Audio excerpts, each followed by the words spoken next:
교회에서 많은 목사님들이 일을 하고 있습니다. 근데 일을 하시는 목사님들마다 다 다르시죠? 얼굴도 다르시고 성품도 다릅니다. 그분들의 은사도 다르고 관심 분야도 다 따로 있습니다. 어떤 목사님은 가르치는 일, 양육하는 일에 최선을 다하시는 분이 계시지만 또 어떤 분들은 그것보다는 외부 사역에, 협력 사역에 또 열정을 쏟아붓는 목사님들도 있습니다. 그러나 목사님들이 매주일 강대상에 올라가서 말씀을 전할 때 목사들의 한결같은 기대에 간절한 바람이 있다면 무엇이겠습니까? 말씀을 전할 때 그 말씀이 성도들의 귀에 쏙쏙 들어가는 것입니다. 말씀을 전할 때 성도들의 마음이 활짝 열려서 마치 하나님의 말씀처럼 생생하게 전달되는 데 있습니다. 그런데 현실은 어떠합니까? 여러분들은 어떠하십니까? 주일날이 되어서 말씀을 들으실 때에 말씀이 여러분의 귀에, 여러분의 마음에 얼마나 실감나게 들려오고 있으십니까? 혹시 내 마음은 말씀이 들어오지 아니하고 말씀을 들어도 잘 깨닫지도 않고 이해되지도 아니한다, 그러한 분들은 없으십니까? 만약 우리 중에 어떤 성도님이 계시다고 하십시다. 근데 그분이 지금 삶의 현실이 걱정과 근심이 떠날 날이 없습니다. 육신은 심한 질병으로 고통하고 있습니다. 그런 분이 있다면 아무리 말씀을 선포한다 할지라도 말씀이 그분의 마음에 쉽게 들어가서 역사할 수는 없다 하는 것입니다. 그분에게 아무리 꿈을 말하고 미래의 위대한 비전을 선포한다 할지라도 그것은 의미 없는 행동인 것입니다. 지금 예배를 통해서, 예배함을 통해서 육신의 병이 고침받아야 합니다. 지금 말씀을 들을 때 그 말씀을 통해서 연약한 마음의 회복이 일어나야 하는 것입니다.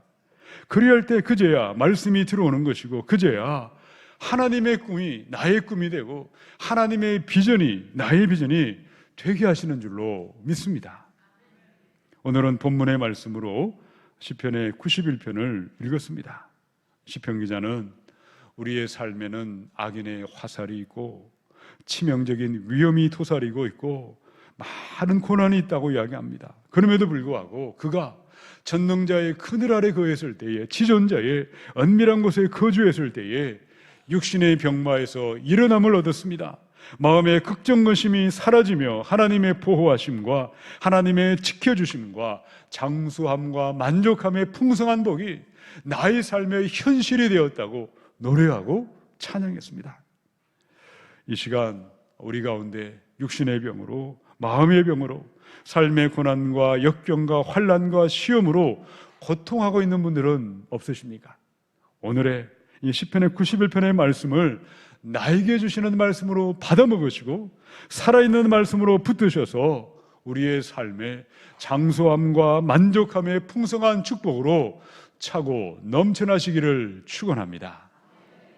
고난의 태풍이 불어오고 환난과 시험이 몰아쳐도 주님 안에 안전함을 누리는 사람들, 장수와 평강과 만족함의 풍성한 복으로 세상을 축복할 사람들은 어떤 사람들이라고 말씀하고 있습니까? 우리 첫 번째 1절에 있는 말씀을 같이 읽겠습니다. 시작. 지존자의 은밀한 곳에 거주하며 전능자의 그늘 아래에 사는 자여. 아멘. 자, 여러분, 시편의 91편에는 저자가 누구일까요? 옆에 보니까 누구인지 기록되어 있지 않습니다. 그런데 그 앞에 있는 90편을 한번 보시기 바랍니다. 90편에는 누구의 시편이죠? 모세의 시라고 되어 있습니다. 91편에는 전통적으로 두 가지의 해석이 존재하고 있습니다. 첫 번째는 모세의 시편일 것이다. 시편의 90편의 1절에 보면 주여 주는 대대에 우리의 거처가 되셨나이다. 또 14절로 15절에 보니까 우리의 삶에 만족함을 주시고 우리로 기쁘고 즐겁게 하여 주옵소서. 이 시편 90편의 모세의 기도가 선포된 다음에 90편에 대한 응답의 말씀으로 91편이 선포되었다고, 그래서 91편도 모세의 시편이라고 이야기하는 학자들이 있습니다. 자, 또 다른 해석은요, 다윗의 시편이라고 이야기를 합니다. 다윗은 하나님의 뜻을 묻지도 아니하고 인구조사를 했다가 큰 역병이 일어나서 많은 백성들이 죽임을 당했습니다. 그때 그가 회개하며 기도했을 때 오늘 91편의 3절에 보면 심한 역병에서 우리를 건져달라, 살려달라, 그래서 다윗의 시편일 것이라고 이야기합니다. 자, 정확하게 누구의 시편인지는 알 수 없지만 만약 모세의 시편이었다면 모세의 삶을 한번 상상해 보십시다. 모세의 삶이 어땠을까요? 그는 바로의 공주의 아들로 성장을 했습니다. 그러면 모세의 삶의 장수함과 만족함의 풍성한 복이 언제, 어떤 때에 그에게 임하였다고 하겠습니까? 모세가 애굽의 왕자가 되어서 호령하고 소리칠 그때가 아니었습니다. 사람들이 행하는 혈기나 사람들의 방법을 따라서 그도 백성들 위해 군림하고 높아질 그때도 아니었습니다. 오히려 모세는 어떠했습니까? 사람을 죽이는 살인자가 되고 말았고 미디안 광야로 도망가야만 했던 것입니다. 그러므로 모세의 삶에 기쁨과 만족함과 진정한 복이 임한 것은 91편 1절의 고백, 이 말씀이 바로 모세의 고백이었다 하겠습니다.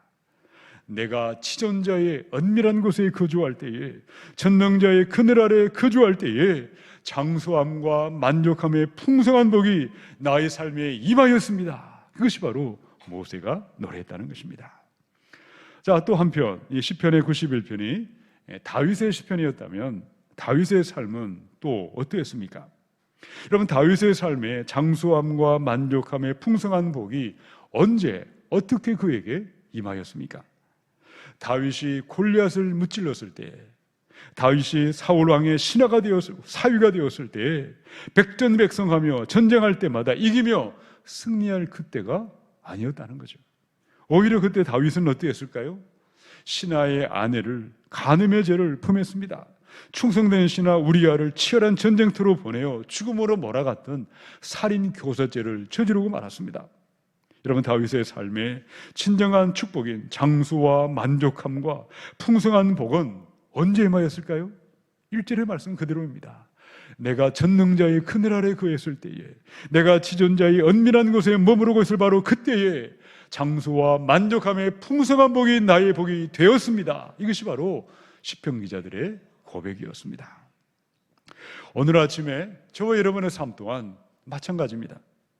언제 어떻게 할 때에 우리의 삶의 장수함과 만족함과 풍성한 축복이 넘쳐나리라고 말씀하고 있으십니까? 자, 저를 따라서 한번 선포하시겠습니다. 전능자의 그늘 아래 살겠습니다. 여러분, 전능자는 누구실까요? 전능자의 그늘은 어디일까요? 지존자는 또 누구시고 지존자의 은밀한 곳은 또 어디를 말하는 것입니까? 시편에 보니까 27편 4절에서 5절입니다. 내가 여호와께 바라는 한 가지 일, 그것을 구하리니 곧 내가 내 평생에 여호와의 집에 살면서 여호와의 아름다움을 바라보며 그의 성전에서 사모하는 그것이라. 여호와께서 환난 날에 나를 그의 초막 속에 비밀히 지키시고 그의 장막 은밀한 곳에 나를 숨기시며 높은 바위 위에 두시리로다. 아멘. 지존자요 전능자는 여호와 하나님이십니다. 전능자의 그늘은 하나님의 집입니다. 하나님을 예배하는 집, 찬양하고 기도하는 성전을 가리키고 있습니다. 전능하신 하나님의 성전으로 올라갈 때에, 예수님을 영원한 하나님으로 예배할 때에 주님의 교회로 나아가 찬양하고 기도하고 말씀을 듣고 엎드릴 때에 장수의 축복과 평강의 축복과 내 삶의 풍성한 축복이 차고 넘쳐나게 하시는 줄로 믿습니다. 그럼 오늘의 말씀을 내게 주시는 말씀으로 붙드십시다. 지존하신 하나님, 전능하신 하나님 앞으로 나아가십시다. 전능자의 그늘 아래 거하기를 기뻐하십시다. 예수님을 나의 구주요 나의 하나님으로 영접하셔서 찬양하는 것을 기뻐하시고 말씀 듣는 것을 기뻐하시고 교회 안에 거하기를 기뻐하셔서 장수와 평강과 인생의 풍성한 축복으로 넘쳐나시기를 원합니다. 요한복음에 10장의 10절의 말씀에 도둑이 오는 것은 도둑질하고 죽이고 멸망시키려는 것뿐이요 내가 온 것은 양으로 생명을 얻게 하고 더 풍성히 얻게 하려는 것이라. 아멘. 우리 예수님은 전능자요 지존하신 하나님의 본체십니다. 예수님을 보고도 영접하지 아니할 때, 예수님을 전능하신 하나님으로 받아들이지 아니할 때 마귀는 그들의 영혼을 도적질합니다. 죽음과 멸망과 심판으로 끌어갈 것입니다. 그런데 예수 그리스도를 전능자요 지존하신 하나님으로 모셔드리며 예수 안에 거하기를 기뻐하고 교회 안에 거하기를 기뻐하고 은혜 안에 거하기를 기뻐하는 자마다 하나님의 주시는 풍성한 생명과 만족함의 축복은 넘쳐나게 하시는 줄로 믿습니다. 한 번은 80이 넘으신 어르신께서 예수를 믿게 되셨어요. 교회를 출석하게 되셨습니다. 얼마 전에 팔순잔치가 있었다고 합니다. 근데 그 집에서 그 어르신을 교회로 전도하셨던 장로님을 팔순잔치에 초대를 했습니다. 어르신의 아들이 너무도 간곡하게 장로님께 부탁을 했다는 것입니다. 장로님, 감사드립니다. 장로님께서 우리 아버지를 예수 믿게 하시고 교회를 출석하게 하셔서 너무나 감사합니다. 우리 아버님이 교회 다니기 전에는 하루가 멀다 하고 며느리하고 다투고 싸우셨습니다. 차례 친한 친구들이 세상 떠나가는 그 모습을 볼 때마다 너무도 힘들어 하셨고 죽음의 공포로 벌벌 떨고 사셨습니다. 그런데 이제는 예수를 믿으시고 매일매일 아버님의 입에는 찬송가의 소리가 웅얼웅얼 흘러나오십니다. 며느리하고도 더 이상 소리내어 다투지 아니하시고 죽음에 넘어 천국을 믿고 영원한 생명을 믿고 부활을 믿는 믿음으로 살게 하셔서 우리 가족은 너무나 감사하고 너무나 행복합니다. 장로님, 우리 아버님께 전도해 주셔서 너무나 감사드립니다. 오늘 이 놀라운 축복이 우리의 가정 안에 우리의 삶의 현실 가운데도 동일하게 나타나게 하실 줄로 믿습니다. 누구든지 예수님을 전능자요 치졸하신 하나님으로 모셔드리고 예수 안에 거하기를 기뻐하고 주님의 몸된 교회 안에 거하기를 기뻐하는 자마다 하나님이 예비하신 풍성한 축복인 장수함과 만족함의 복은 하나님께서 물붓듯이 부어주시는 것입니다. 지금도 우리 가운데 죽음과 질병과 기막힌 고통으로 힘들어하는 분들이 얼마나 많이 계십니까? 예수님을 전능하신 하나님이요 치졸하신 하나님으로 믿으시고 영접하십시다. 예수만에 거하기를 기뻐하십시다. 말씀 듣기를 기뻐하고 찬양하기를 기뻐하고 예배하기를 기뻐하고 몸된 그 안에 거하기를 기뻐하셔서 장수와 평강과 인생의 풍성한 축복이 우리의 삶의 실제가 되어 나타나시기를 축원합니다. 우리 두 번째 2절에 있는 말씀을 읽어보십시다. 시작. 나는 여호와를 향하여 말하기를 그는 나의 피난처요 나의 요새요 내가 의뢰하는 하나님이라 하리니. 아멘. 여러분, 시편의 91편의 배경이 어떠할까요? 우리는 일부만 읽었지만 전체를 한번 쭉 읽어보시기 바랍니다. 시인의 삶이 평온하거나 안전하거나 고요하거나 잔잔함 가운데 이 시편을 노래한 것이 아니었다는 것이죠. 그런 고난과 환난과 폭풍의 한복판에 머물러 있었습니다. 본문을 보시면 그의 삶에는 치명적인 위험과 함정들이 지뢰밭처럼 곳곳에 깔려 있었습니다. 새 사냥꾼의 올무가 있었고 극한 전염병이 한낮에 찾아온 질병이 갑자기 날아드는 화살이 마치 그의 모습은 굶주린 사자처럼 독을 가진 독사들처럼 우글우글 거리는 그 한복판에 살고 있었습니다. 그럼에도 시편 기자가 어떻게 이 모든 환난과 고난을 통과하며 마침내 그의 삶의 장수함과 평강과 풍성한 만족함의 복이 나의 삶에 넘치게 되었다고 노래하고 있는 것입니까? 2절에 보니까 나는 여호와를 향하여 어떻게 했죠? 말하기를 그는 나의 피난처요 나의 요새요 내가 의뢰하는 하나님이십니다. 이런 고난이 왔을 때에 시편 기자의 고백이 어떠했습니까? 고통이 왔을 때 그 입술의 고백은 또 어떠했습니까? 여호와는 나의 피난처십니다. 많은 사람들이 평안할 때는 피난처라고 노래하다가 하나님이 온데간데 없이 고통이 오면 사라져버리고 세상을 향해 나아가고 있지만 그는 고난이 와도 환난이 와도 여호와는 나의 피난처라고 입으로 선포하고 고백했습니다. 그는 환난이 왔을 때 여호와는 나의 요새이십니다. 요새, 마사다. 이스라엘에 가면 마사다라는 깎아지른 절벽 위에 성이 있는데 그것이 바로 요새입니다. 바로 하나님은 나의 피난처요 나의 요새라고, 나의 의뢰하는 하나님이라는 것을 그는 입을 열어 말하고 선포했다고 이야기하고 있습니다. 많은 사람들이 예수님을 하나님으로 믿고 있습니다. 그런데 마음에만 머물러 있는 사람들이 있어요. 입을 열어 믿지 않는 사람들에게 예수가 나의 피난처십니다, 예수가 나의 요새십니다, 내가 의뢰하는 하나님이라고 선포하고 전하는 것은 그저 마음으로 생각하는 것과 차원이 다르다 하는 것입니다. 어떻게 할 때에 어떤 사람들이 나의 입을 열어 예수 그리스도는 하나님이요, 예수님은 피난처요, 나의 지존하신 나의 요새요, 하나님이라는 것을 선포할 수가 있겠습니까? 오늘 본문의 9절로 10절에 나와 있죠. 우리 함께 읽어보십시다. 자막을 읽겠습니다. 시작. 네가 말하기를 여호와는 나의 피난처시라 하고 지존자를 나의 거처로 삼았으므로 화가 내게 미치지 못하며 재앙이 내 장막에 가까이 오지 못하리니. 아멘.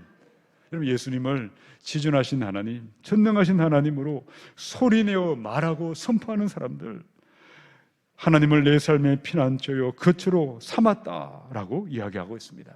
삼았다라는 말, 이 삼았다는 것은요 만들었다, 또 다르게 말 히브리 말로 사무타. 이 사무타라는 것은 놓다, 두다, 자리 잡고 앉아있다, 그 말입니다. 여러분, 지존자의 연밀한 곳에 머무는 것은 한때 잠시 머무는 것이 아닙니다. 어제도 그늘 아래 머무는 것이고 오늘도 전능자의 그늘 아래 머무는 것이고 내일도 모레도 변함없이 끊임없이 계속해서 그것을 행하고 실천하고 실행할 때에 하나님이 주시는 풍성한 축복이, 만족함과 장수함의 복이 그의 삶에는 끊임없이 넘쳐나게 하시는 줄로 믿습니다. 예수 그리스도를 나의 피난처요, 나의 요새요, 내가 의뢰하는 하나님으로 삼으시고 그 예수님을 향하여 선포하시기 바랍니다. 저절로 되는 것이 아닙니다. 매일매일의 훈련과 연습과 행동이 반복해서 드려지고 또 드려질 때에 고난이 와도 요동치 아니하고 예수 그리스도가 나의 피난처라고 말하는 것입니다.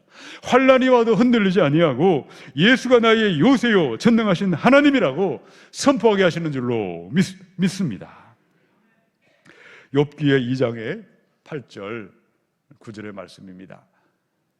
욥이 제 가운데 앉아서 질그릇 조각을 가져다가 몸을 긁고 있더니 그의 아내가 그에게 이르되 당신이 그래도 자기의 온전함을 굳게 지키느냐? 하나님을 욕하고 죽어라. 누구든지 배가 부르면 평안하면 하나님은 나의 요새요 나의 피난처라고 누구나 노래할 수 있습니다. 그런데 그가 매일매일 전능자의 그늘 아래 머무는 삶이 없다면, 매일매일 전능하신 예수님 안에 거하지 아니하고 있다면 언제든지 욥의 아내로 전락할 수가 있습니다. 배부르면 하나님은 나의 피난처요 나의 요새라고 노래하고 있다가 고난이 오고 환난이 오면 하나님 찬양하는 입이 하나님을 욕하고 비방하는 입술로 순식간에 변해가는 것입니다. 그런데 이 시편을 노래한 다윗을 기억하시고 모세를 기억해 보십시오. 수많은 믿음의 사람들을 기억해 보십시다. 어떻게 고난이 와도 핍박이 와도 변하지 않고 예수 그리스도는 나의 환난의 피난처요 나의 요새요 내가 의뢰하는 하나님이라고 고백할 수가 있겠습니까? 바울의 고백이 있습니다. 디모데전서 4장 16절입니다. 같이 읽겠습니다. 시작. 내가 내 자신과 가르침을 살펴 이 일을 계속하라. 이것을 행함으로 내 자신과 내게 듣는 자를 구원하리라. 아멘. 전능자이신 예수님 안에 거하는 삶, 전능자의 그늘 아래 거하는 삶을 계속하시고 또 계속하고 계십니까? 새벽제단, 금요제단 오래전에 중단해버렸고 이미 안 해도 아무런 마음에 흔들림이 없는 그런 분들은 혹시 없으십니까? 전능자의 그늘을 멀리할 때에 아무리 발버둥을 치고 아무리 노력하고 아무리 열심히 살아도 헛수고하는 것입니다. 하루빨리 망하기 위해서 달려가는 것에 불과한 것입니다. 다시 한번 지존자요 전능자신 예수님 안에 거하는 삶을 결단하십시다. 어제도 예수님 안에 거하시고 오늘도 예수님 안에 거하시고 내일도 예수님 안에 거하시고 변함없이 하루하루 매일매일 전능자의 그늘 아래 가는 삶을 계속하시고 계속해서 연습하시고 훈련하시고 실행하셔서 장수함과 만족함의 복이 우리의 삶에 넘쳐나시기를 축원합니다. 우리 세 번째 14절에서 16절까지를 쭉 읽어보십시다. 시작. 하나님이 이르시되 그가 나를 사랑한즉 내가 그를 건지리라. 그가 내 이름을 안즉 내가 그를 높이리라. 그가 내게 간구하리니 내가 그에게 응답하리라. 그들이 환난 당할 때에 내가 그와 함께하여 그를 건지고 영화롭게 하리라. 내가 그를 장수하게 함으로 그를 만족하게 하며 나의 구원을 그에게 보이리라 하시도다. 아멘. 유진 피터슨의 메시지 성경으로 한 번 더 읽어드리겠습니다. 하나님께서 말씀하신다. 네가 필사적으로 내게 매달리면 내가 온갖 곤경에서 너를 구해주리라. 네가 오직 나만 알고 신뢰하면 내가 너를 지극한 사랑으로 보살펴 주리라. 나를 불러라. 내가 응답하겠고 네가 고난당할 때에 너와 함께하며 너를 구해내어 잔치를 베풀어 주리라. 네가 장수하여 오래도록 구원의 생수를 마시게 하리라. 아멘. 장수함으로 만족하는 축복, 구원의 생수로 풍성한 하나님의 축복이 누구에게 어떤 사람에게 임할 것이라고 말씀하셨습니까? 하나님을 사랑하십시다. 하나님을 더 깊이 알아가십시다. 하나님을 안다는 것은 머리나 지식으로 아는 것이 아닙니다. 사귐과 교제와 기도함을 통하여 더 친밀하게 하나님을 알아가는 것입니다. 또 하나님께 부르짖고 간구하고 기도하라고 하셨습니다. 그들에게 환난에서 건져주시고 높은 곳으로 올려주시고 영화롭게 하는 위대한 복이 예배되어 있는 줄로 믿습니다. 이 시간 마음과 육신의 병으로 고통하는 사람들, 환난과 역정당하는 많은 사람들에게 이 복이 임하시기를 원합니다. 풍성한 축복인 장수와 평안과 만족의 복이 임하는 비밀은 하나님을 사랑할 때에, 하나님을 가까이하고 하나님께 부르짖고 간구할 때에 반드시 임하도록 역사하십니다. 여기서 15절에 보니까요, 그가 내게 간구하리니, 하나님을 사랑하는 사람은 하나님께 간구하는 사람들입니다. 간구하다는 말은요, 부르짖다, 바로 그 뜻입니다. 타는 목마름으로, 심한 갈증으로 물을 달라고 죽을 힘을 다해 부르짖고 탄식하는 기도를 가리켜 간구하라 말씀하셨습니다. 예레미야서 33장의 1절로 3절입니다. 예레미야가 아직 시위대 뜰에 갇혀 있을 때에 여호와의 말씀이 그에게 두 번째로 임하니라. 이르시되 이 일을 행하시는 여호와, 그것을 만들며 성취하시는 여호와, 그의 이름을 여호와라 하는 이가 이와 같이 이르시되, 우리 3절 같이 읽습니다. 시작. 너는 내게 부르짖으라. 내가 네게 응답하겠고 내가 알지 못하는 크고 엄밀한 일을 내게 보이리라. 아멘. 여러분, 예레미야가 하나님의 말씀을 선포했을 때에 왕과 백성들은 자신들의 귀를 막아버렸어요. 더 이상 하나님의 말씀을 전하지 말라고, 듣지 않겠다고 오히려 예레미야를 사로잡아서 큰 웅덩이를 파서 커다란 구덩이에 예레미야를 빠뜨렸습니다. 죽음의 깊은 웅덩이에 던져졌습니다. 어떻게 예레미야에게 구원이 임하고 생명의 날이 임하였다고 말씀하십니까? 너는 내게 부르짖어라. 죽을 힘을 다해 하나님께 부르짖고 간청하고 기도할 때에 내가 네게 응답하리라. 네가 알지 못하는 크고 놀라운 일을 행하리라 말씀하셨습니다. 예레미야가 어떻게 깊은 웅덩이에서 위에서 줄을 달아 내려주지 아니하면, 위에서 건져주지 아니하면 살 길이 없는데 어떻게 예레미야가 죽음의 구덩이에서 살아날 수가 있었겠습니까? 너는 내게 부르짖어라. 하나님께 부르짖고 하나님께 간구하며 기도할 때에 구덩이에 빠진 예레미야를 죽음에서 건져주셨고 생명과 구원으로 인도해 주셨습니다. 사무엘상에도 동일한 여인이 있죠. 1장 9절로 10절. 그들이 실로에서 먹고 마신 후에 한나가 일어나니 그때의 제사장 엘리는 여호와의 전 문설주 곁 의자에 앉아 있었더라. 한나가 마음이 괴로워서 여호와께 기도하고 통곡하며. 한나는 자식이 없는 여인이었습니다. 고통 가운데 살았습니다. 어떻게 그녀의 삶에 고통이 끝이 나고 저주가 끝이 나고 하나님의 풍성한 복이 나타났음을 말씀하고 있습니까? 한나는 기도하는 여인이었습니다. 어떻게 기도했을까요? 간절하게 기도했습니다. 고통 중에 탄식하며 기도했습니다. 죽으면 죽으리라 필사적으로 기도했을 때에 저주가 끝이 나고 절망이 끝이 나고 만족함과 풍성하게 복이 한나의 삶에 넘치도록 임하게 하신 줄로 믿습니다. 오늘 우리 가운데에 이 시편의 91편의 축복인 죽음에서 살리시는 구원의 축복이 높이시고 영화롭게 하며 장수함과 만족함의 복이 우리의 삶의 실제가 되어 나타나야 하겠습니다. 왜 어떤 사람에게는 나하고는 아무런 상관이 없는 일이고 왜 어떤 사람들은 이 시편의 말씀이 실제가 되어 그의 삶의 현실이 되어 나타나는 이유는 어디에 있는 것입니까?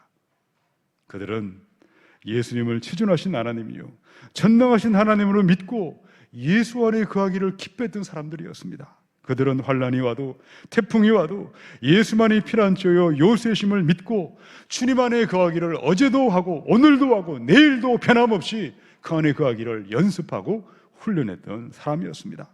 또한 오늘의 말씀, 죽음과 질병과 환난이 몰아칠 때에 이 말씀을 나에게 실은 말씀으로 받아먹었고 그 말씀을 믿고 의심하지 않고 붙들고 기도한 줄로 믿습니다.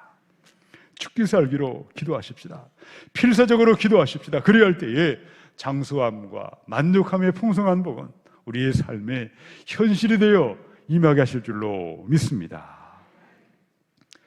제가 신대원을 다닐 때 제 몸에 병이 발생을 했습니다.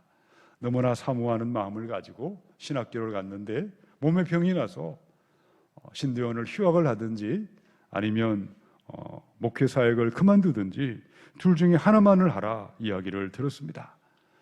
그때 연말이 되어서 송구영신 예배가 있었습니다. 송구영신 예배를 마치고 말씀 카드를 뽑았는데 그때 제가 뽑은 말씀 카드가 무엇이었겠습니까? 오늘의 말씀 시편의 91편에 바로 오늘 14절로 16절의 말씀을 받았습니다. 처음에는 무슨 말씀인지 잘 깨닫지 못했습니다. 그런데 말씀 카드를 생각하면서 묵상하면 묵상할수록 하나님이 직접 저에게 주시는 하나님의 음성처럼 들려오기 시작했습니다. 저는 이 말씀을 나에게 주는 하나님의 말씀으로 확신을 했습니다. 병원을 찾아갈 수 있었고 약을 먹을 수 있었지만 그것을 선택하지 않았습니다. 곧장 산으로 올라갔습니다. 왜 주일마다 금요일이 되면 산에 가서 산기도를 하기 시작했습니다. 밤을 새워 밤새워 기도했습니다. 비가 와도 기도를 하고 눈이 와도 기도를 하고 필사적으로 기도하며 죽기 살기로 기도하는 가운데 어느 순간 제 몸의 병이 온데간데 없이 사라지며 깨끗하게 고침받도록 역사하셨습니다. 우리 가운데 육신의 병, 마음의 병으로 고통하고 탄식하는 얼마나 많은 사람들이 있으십니까? 이 오늘의 시편의 말씀을 하나님의 살아있는 말씀, 나에게 주시는 생명의 말씀으로 믿으시기 바랍니다. 이 말씀을 믿고 하나님 앞에 부르짖어 간구하며 필사적으로 기도할 때에 더러운 귀신이 떠나갈 것이고 몹쓸 병마가 떠나갈 것이고 우울증과 불면증과 죽음의 영과 자살의 영과 미혹의 영, 교만의 영, 엄란의 영이 떠나가며 하나님의 생명과 장수함의 풍성한 복이 우리의 삶에 현실이 되어 나타날 줄로 믿으시기 바랍니다. 이런 시편의 50편의 15절의 말씀을 우리 함께 읽어보십시다. 시작. 환난 날에 나를 부르라. 내가 너를 건지리니 네가 나를 영화롭게 하리로다. 아멘. 우리 하나님은 우리가 하나님 앞에 나와 부르짖어 기도할 때에 장수와 만족함의 풍성한 복을 너에게 주시겠다고 하나님의 공식, 하나님의 축복의 법칙을 말씀하셨습니다. 하나님의 말씀대로 이 말씀의 축복이 우리의 삶에 임할 수 있도록 부르짖어 기도하는 삶을 회복하셔서 하나님의 위대한 축복을 누리시며 하나님의 영광만을 올려드리시기를 주님의 이름으로 축원합니다.